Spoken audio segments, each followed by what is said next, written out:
Hi, I'm Cliff Robertson, and I'm happy to be here to introduce you to the first in a series of documentaries about the fighter pilots of World War II.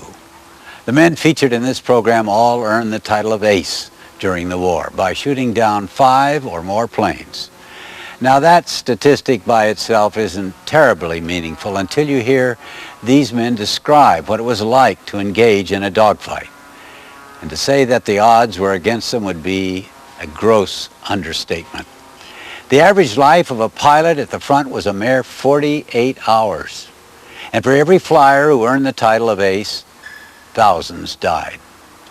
Why did some men survive and go on to become aces? Well, there was a little bit of luck involved, I suppose, and a high degree of skill, but there was something else as well. The best pilots weren't simply courageous. They craved the excitement of it all. Indeed, as I listen to these pilots recall their experiences, I'm reminded of a remark made by Robert E. Lee during the Battle of Fredericksburg. No, I wasn't there. He said, "It is well that war is so terrible, or we should grow too fond of it." These aces had plenty of first-hand experiences with the terrible side of war. They saw friends go down in flames, and many of them barely escaped death themselves. Still, as one pilot observed in an interview for this program, it was not uncommon for aces to seek danger. A day without it, he said, was somehow unsatisfying.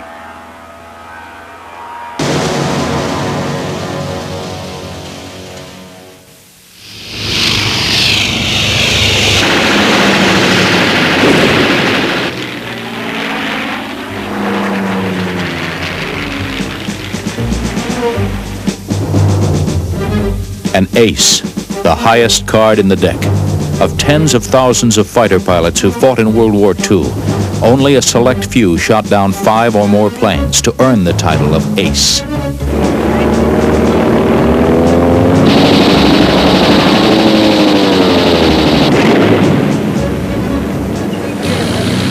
Are you all right? You get any of the batters? Yes, I got a Messerschmitt 109 and a Dornier. Who were these men? What made them a breed apart? In the high arenas of a world at war, what separated the hunters from the hunted?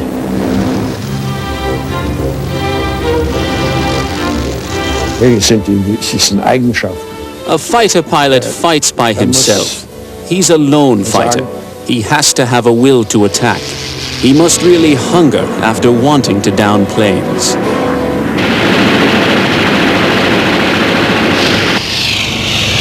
So I banked as tight as I could and turned around and faced this Focke-Wulf. And I could see the gun sparking, and then it hit me. That man is trying to kill me.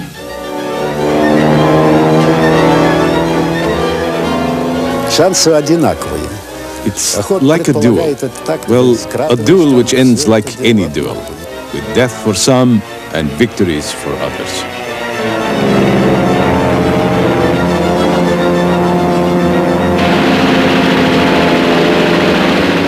When my bullets hit an enemy and an enemy's plane caught fire, I felt excitement and joy. The thrill of the chase and what you're doing, there is no substitute.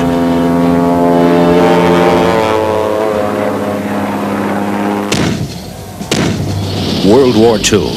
Hitler's armies sweep across Europe. In the Far East, Japanese forces swarm over the Pacific in their quest to dominate Asia. On both fronts, lightning victories are spearheaded by massive air attacks. And it becomes clear to the Allied powers that he who seizes control of the sky will rule the battlefield. The job falls to a few bold men. Adolf Galland, German Luftwaffe, 104 kills.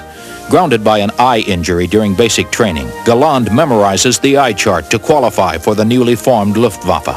He will become general of all fighter pilots, the youngest and most highly decorated general in the German armed forces. No fighter pilot in the world had as many opponents as the German fighter pilot. The German fighter pilot would have to continue his mission for as long as he was physically capable, until he was wounded.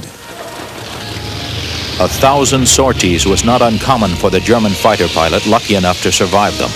But young German pilots on the eve of war accept their duty eagerly, convinced that in the Luftwaffe, the most powerful air force on earth, lay victory. Harry Brodie Broadhurst, Royal Air Force, 12 kills. He will become Britain's youngest Air Vice Marshal and later a Knight of the British Empire.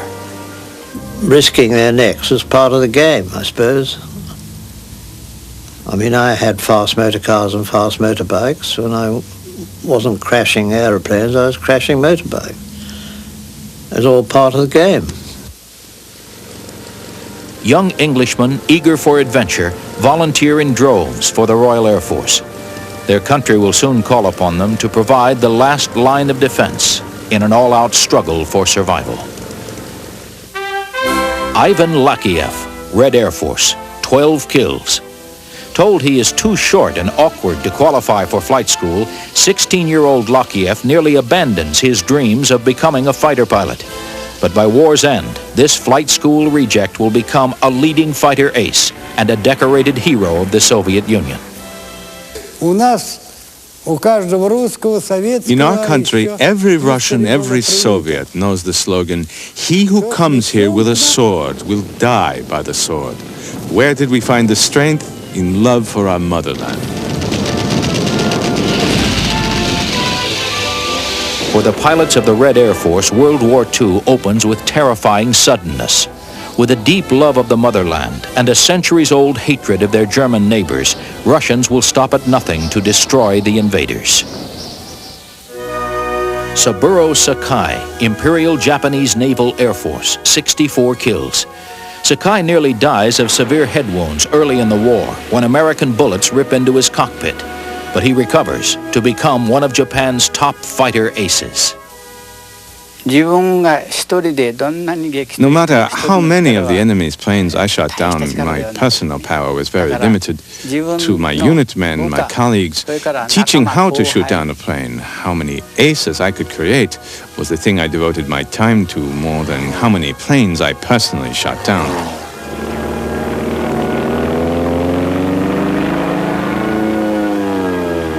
Driven by a fanatical devotion to duty, ordained by the ancient code of Bushido, Japanese pilots take the spirit of the samurai into the skies. Francis Gabby Gabreski, United States Army Air Corps, 28+ kills. Gabreski will become one of America's top aces, but was almost washed out of flight school because he had so much trouble learning how to handle an airplane. You've got to have the right attitude. You've got to have the right training. You've got to be aggressive. You've got to be professional in every sense of the word. Stunned by the Japanese attack on Pearl Harbor, outraged Americans rush into uniform, seeking vengeance. We're there to win. We're there to destroy.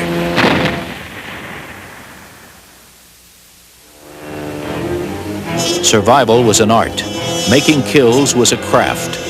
Instincts took over when it was time to decide between the quick and the dead. What made some men masters of aerial combat, while others fought only to survive? What did it take to become an ace?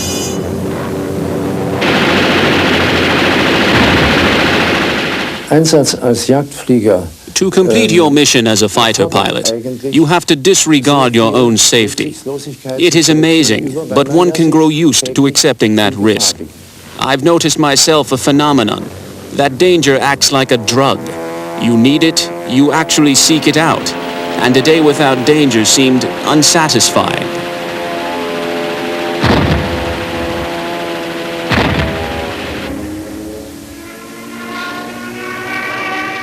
Arseny Vorozhikin, Red Air Force, 46+ kills. While leading a handful of fighters deep inside enemy territory, he spots an armada of German bombers and fighters. Retreat is not in Vorozhikin's dictionary. Они летели как-то тихо, на малой скорости. We went around from the back. The sun was shining from the side of the enemy. We made the turn. They didn't see us. Now the sun was shining behind us also. I gave the order to attack the enemy fighters all at once. 2 of them went down in flames right away. 3 of them somersaulted around in the air after they were hit.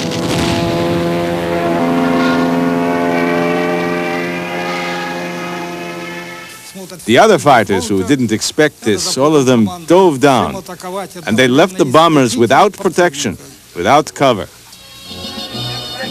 Cocky, self-assured, the fighter ace thinks only of victory.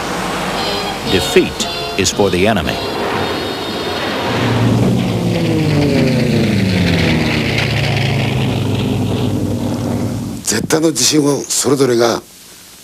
Each pilot had an absolute confidence in himself. All pilots had the pride that they would never lose a fight, one samurai against another samurai.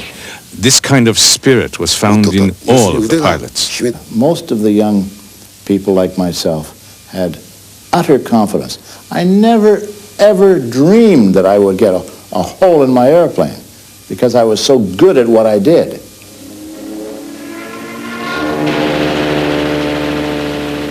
Air combat is quick. A minute, maybe less, decides who goes down in the record books and who in flames. A fighter pilot, the very best of them, are unusually quick. I mean, quick in reflexes, quick in their analysis. And once he makes up his mind, that's it. He doesn't change it. Flying demands a certain kind of intelligence, some self-control, being able to react quickly, having your wits about you. If you couldn't outfight him, at least outwit him.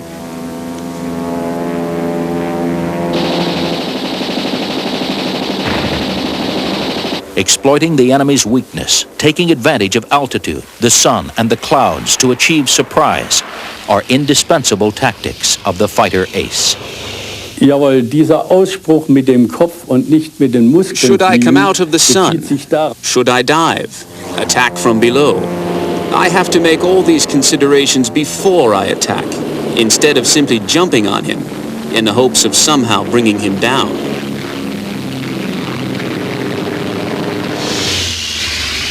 I thought as I went into that cloud, I thought, now, that guy cannot chase me into this cloud. He can't come in the cloud after me because he can't see me.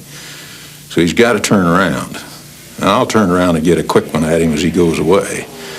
And I did, turned around and in the cloud, and came out of the cloud, and sure enough, there he was in front of me, and I let him have a whole bunch of it.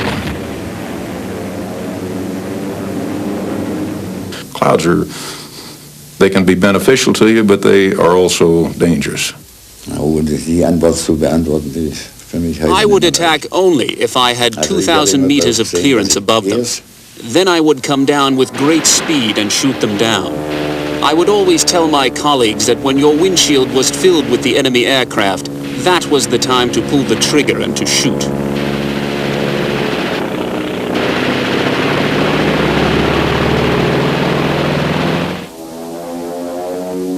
Your adrenaline is flowing and your mind is racing thousands of miles a second. Your guns are fixed. They're not capable of swinging around. You have to swing your whole aircraft around in order to get your sights on it. And now he sees you, and so he breaks, what we call, he breaks into you, because then that's going to put him in a position of trying to get on your tail. It's a heck of a situation to be in. But there's nothing greater than a combat with another aircraft. There's nothing. That's the epitome. There's nothing else. There's nothing can touch it.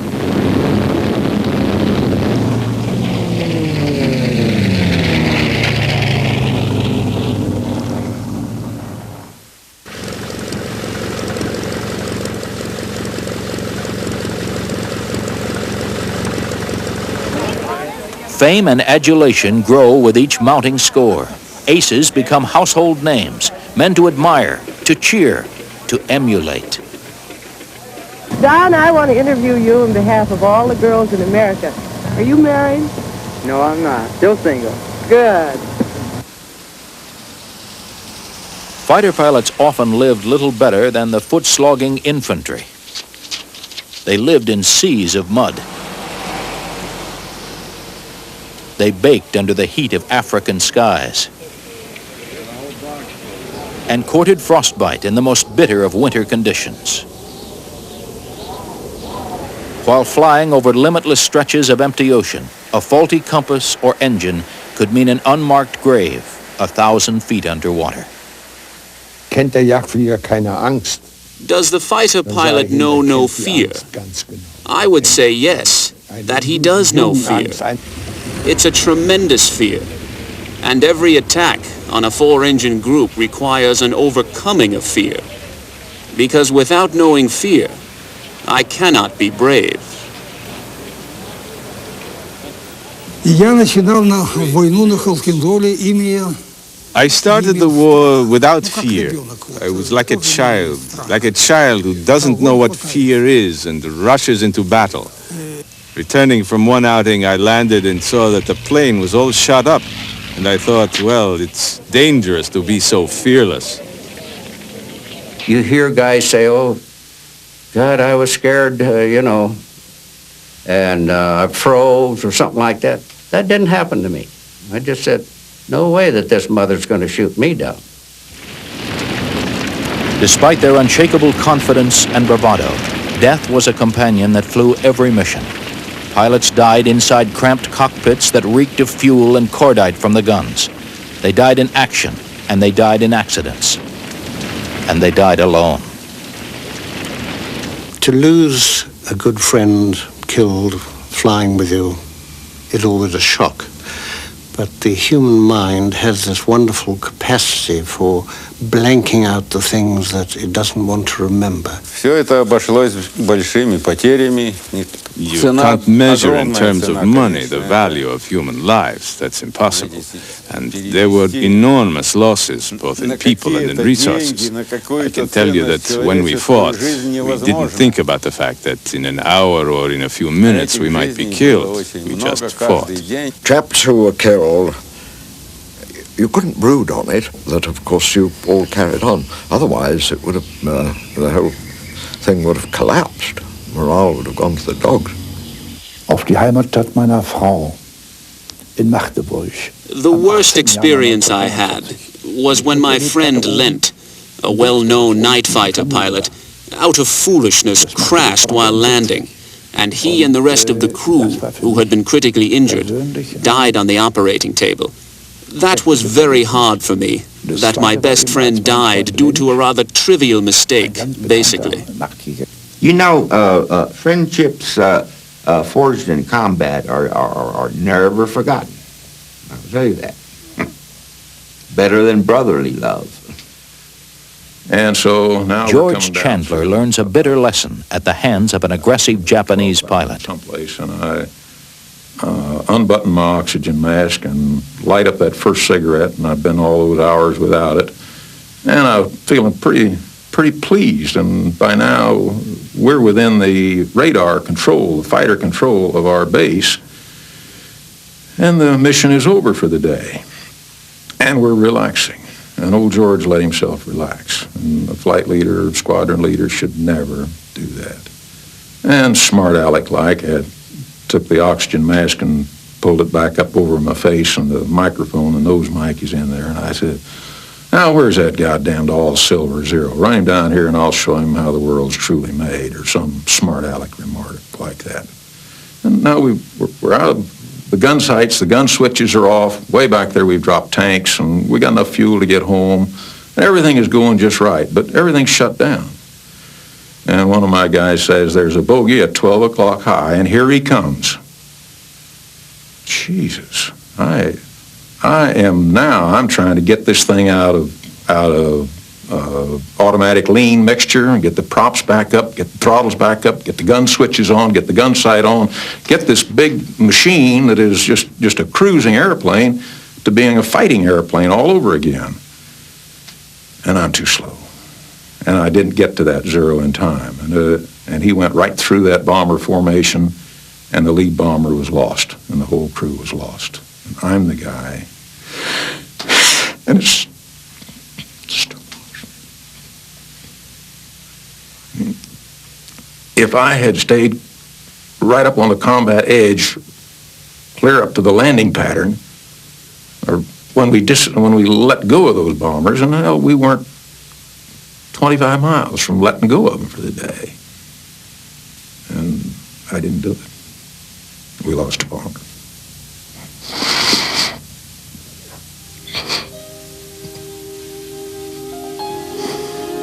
Battle remembrances, personal triumphs and tragedies.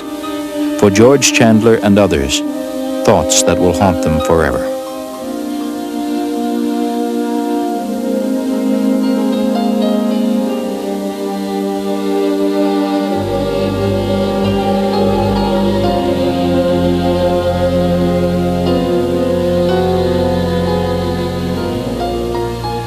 Elliot White Springs, an American ace of World War I, wrote a description of aerial combat that has become a classic. The heavens were the grandstands, and only the gods were spectators.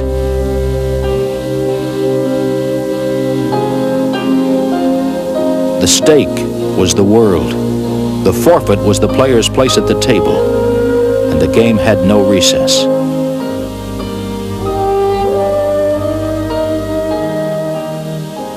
It was the most dangerous of all sports, and the most fascinating.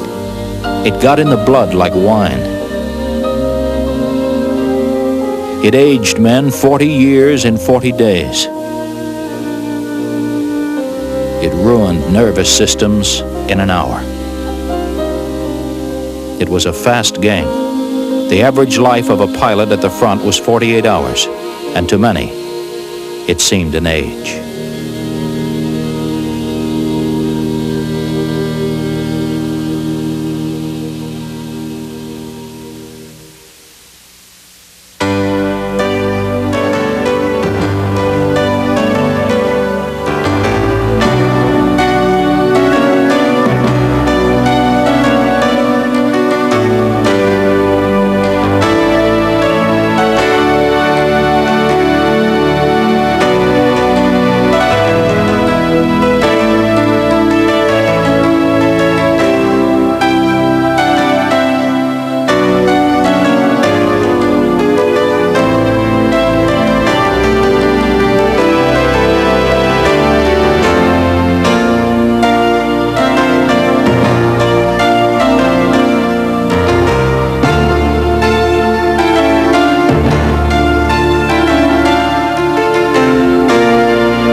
Hi, I'm Cliff Robertson, and I'm delighted to be here to introduce you to this extraordinary documentary about the Battle of Britain, one of the most significant military conflicts in history.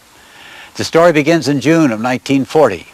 The Germans had already seized much of Western Europe, including France. Now, Hitler wanted Great Britain as well, but he realized that a ground invasion of England could not be launched until the Royal Air Force had been subdued, and so he ordered the Luftwaffe into action. The Nazi Air Force appeared to be invincible. With some 3,000 planes, it was more than 4 times the size of the RAF, and its pilots were more experienced. But British military and civilian leaders knew they could not back down. The fate of Western Europe lay in the balance.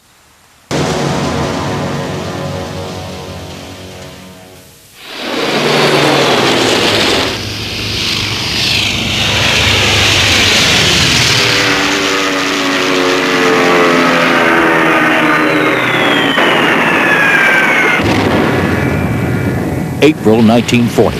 The conquest of Europe has begun. Hitler's armies storm through Holland, Belgium, Denmark, Norway, and France.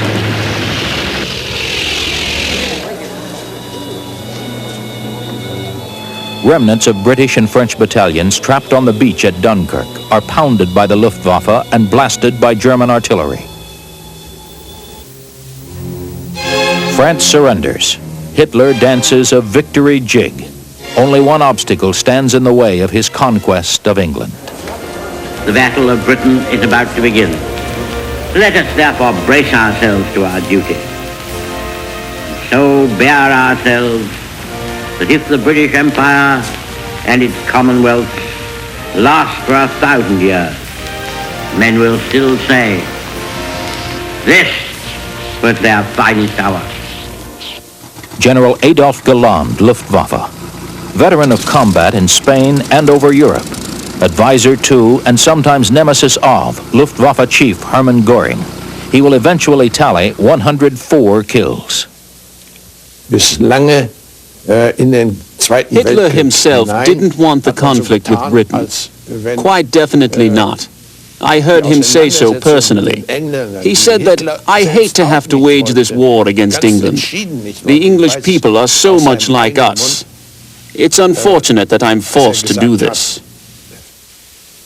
We were in a situation where everybody could see, certainly the fighting men could see, but everybody else could now see that this country was in the gravest danger that it had been in since the Norman invasion in 1066.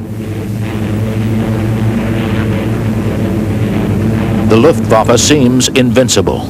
Göring arrogantly assures Hitler that Britain will beg for peace in a matter of weeks or be destroyed from the air.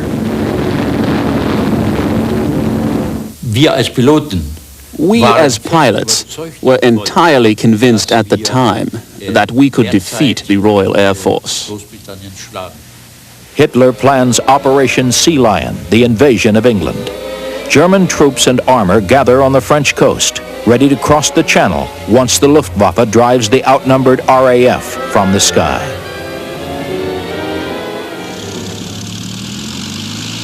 Only 700 RAF planes stand against the Luftwaffe's 3,000.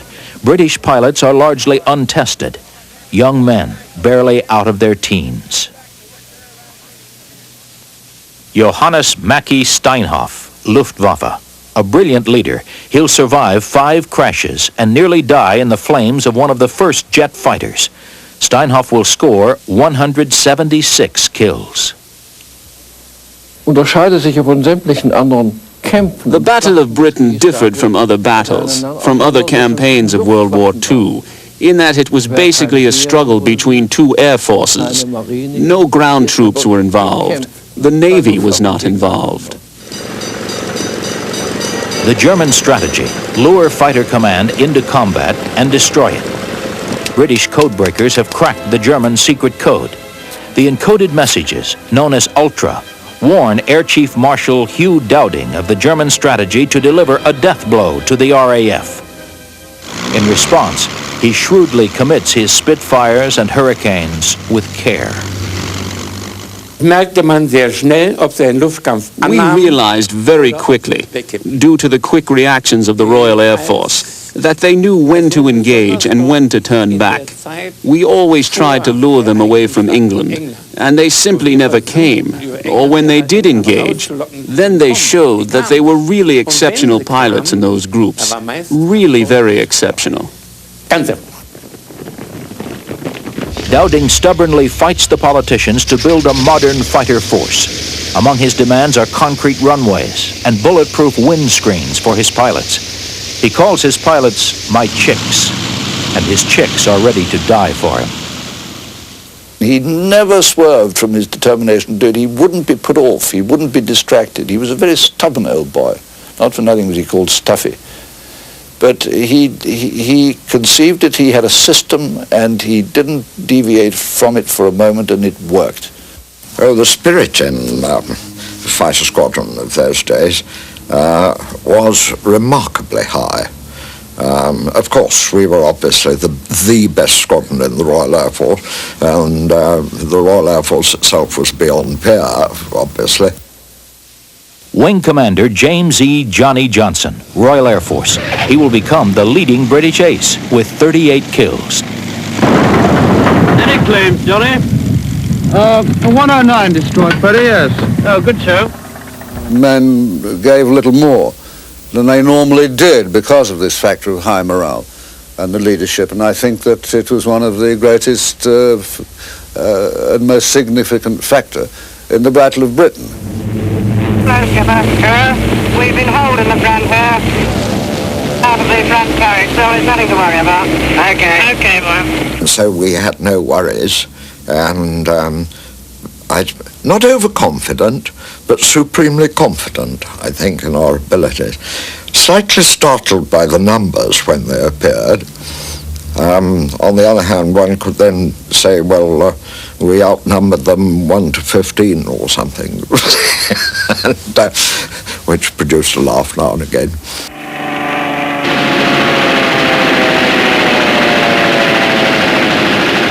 Dowding's chicks peck at the Luftwaffe, taking their toll. 20 British fighters take on 100 of the enemy.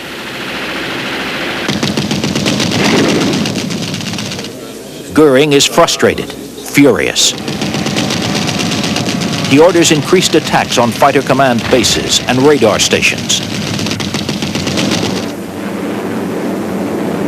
Before the invasion can be launched, the Luftwaffe must control the skies. Time is critical. Autumn storms will soon rage over the channel, making an invasion impossible. The pilots of Fighter Command will not quit. Bless 'em all, bless 'em all, the long and the short and the tall. Bless all the sergeants and WO1s, bless all the corporals and their thinking sons, 'cause we're saying goodbye to them all, as back to their billets they crawl. You'll get no promotion this side of the ocean, so cheer up, my lads, bless 'em all. Bless 'em all, bless 'em all. Feeling the pressure of Hitler's mounting rage, Goering plans a knockout blow. August 13th, 1940, Aldertag, Eagle Day. The Luftwaffe attacks in full fury.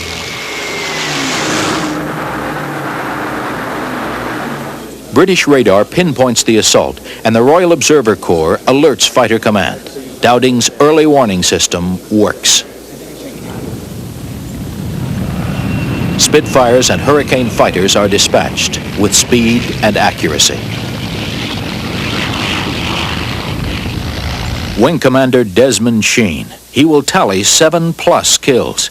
He is among the first to intercept the German onslaughts of Aldertag, Eagle Day. We were sent off, a squadron, there were 11 of us, to intercept a formation of 100+ coming from Norway.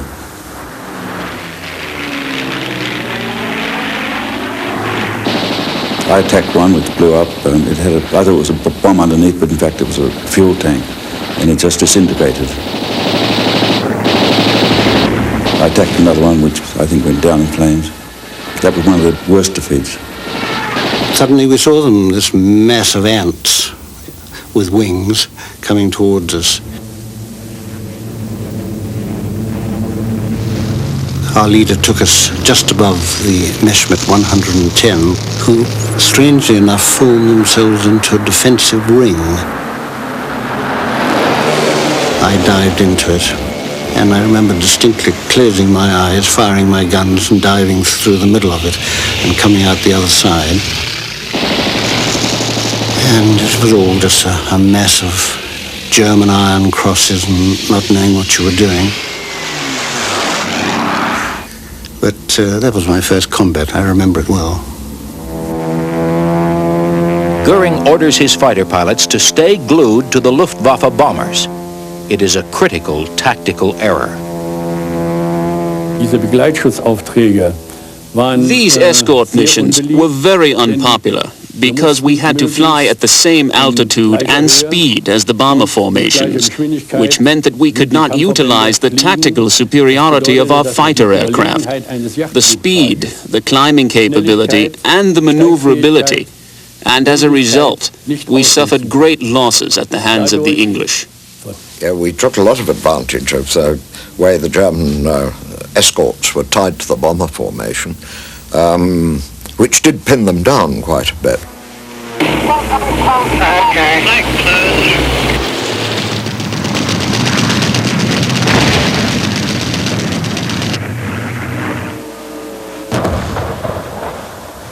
On Eagle Day, Fighter Command's losses are half that of the Luftwaffe.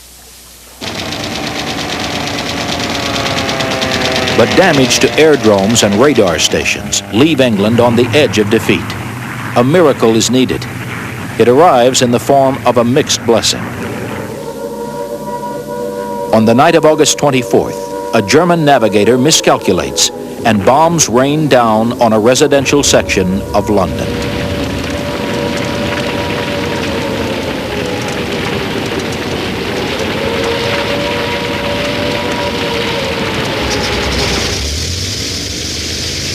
In reprisal, Churchill orders the RAF to bomb Berlin.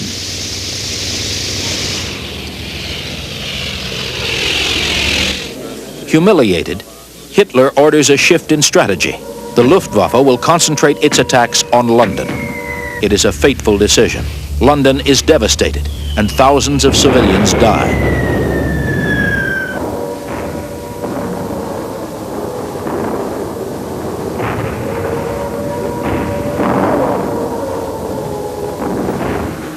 Fortunately, the RAF gains time to rebuild. The Battle of Britain will reach a fiery crescendo.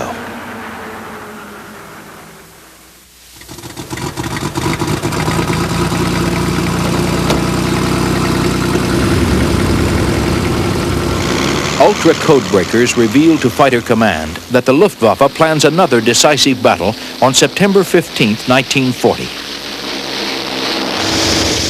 Dowding realizes that now is the time to commit his entire fighter force of 600 planes. Spitfires and Hurricanes rise like hornets to meet the invaders. Wo eine ganze Perlenschnur von Spitfires. I sighted a long string of Spitfires, the so-called Snake. I attacked what I thought was the last plane in the string and had good position behind him. But he wasn't the last one. He was the second to last. And a lot of 109s came round, and I remember sitting there and thinking how pretty these are, these little aeroplanes with blue underneath and black crosses. And then all of a sudden my aircraft shuddered and there were holes in both wings, and unknown to me there were holes in the fuselage as well. But the chap that was shooting at me overshot. The next moment there's a 109 sitting in front of me. And you know, if you like, in a very frightened and angry thing, I just pressed the firing button and wasted an awful lot of ammunition of 30-odd seconds. And the next moment there was a woof and down he went near Maidstone. Without question, our most, or at least for myself, my most serious threat was from the English pilots, especially those pilots who flew the Spitfire and the Hurricane. As the battle progresses, it is clear that Goering's hopes of achieving air supremacy are shattered. Ich unterschreibe das 100%, weil the mastery of the sky was lost by the Germans at that point.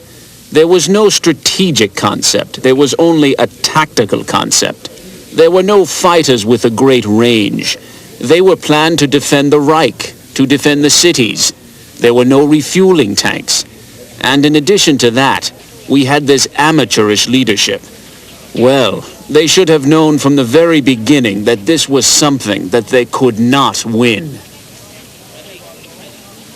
Refusing to accept the initial setbacks, Goering orders a second attack.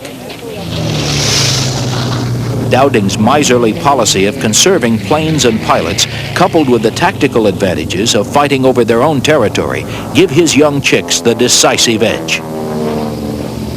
Well, I think the Battle of Britain was the safest battle for fighter pilots possible. We had good radar control, good aircraft. We flew from nice warm bases. The average trip lasted, say, 50 minutes.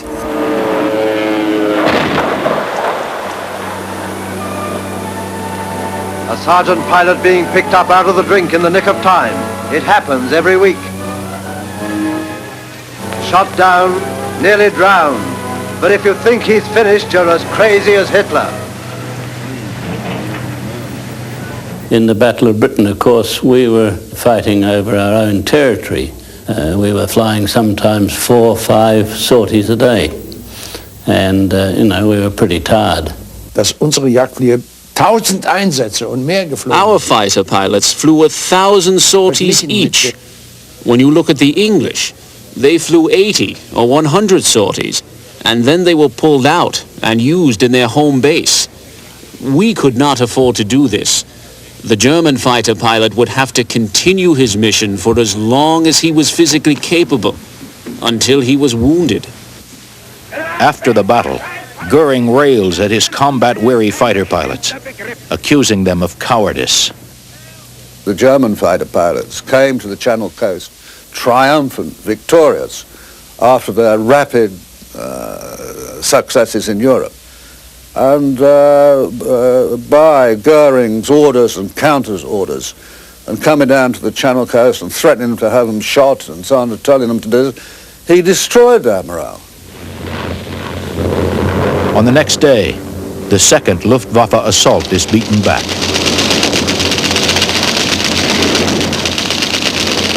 This will be the last major daytime raid over England. 2 days later, Hitler abandons Operation Sea Lion. And this is one thing that I think is extraordinary that the Germans didn't pick on. They put all their effort into escorting bombers over to attack London and the military bases and the naval bases, whereas if they'd taken a good proportion of their fighter arm to attack our forward airfields and destroy our fighters on the ground, the outcome of the battle might have been a lot different. The, I think, vital factor in the battle, apart from fighter pilot against fighter pilot, was radar, without doubt. Because as we took off, we would get our instructions from the ground control. He would give us a direction or vector to fly, and the approximate altitude, which is usually fairly accurate, and also a fairly accurate figure of how many aircraft were approaching. The toll of the Battle of Britain is enormous in aircraft and lives. The Germans lose 1,700 planes, the RAF 900. Each side sacrifices more than 1,000 pilots.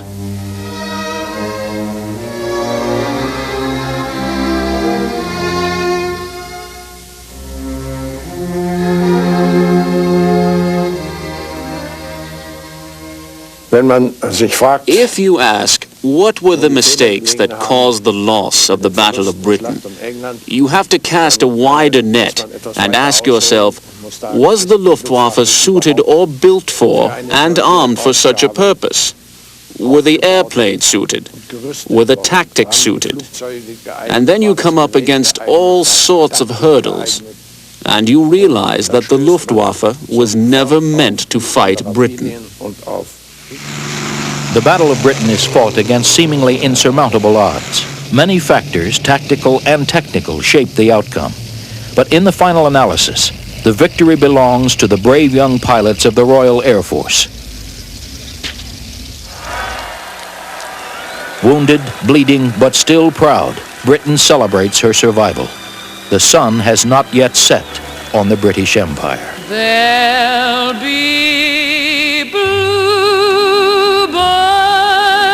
over the white cliffs of Dover. Tomorrow, just you wait and see. Never in the field of human conflict was so much owed by so many to so few. Love and laughter and peace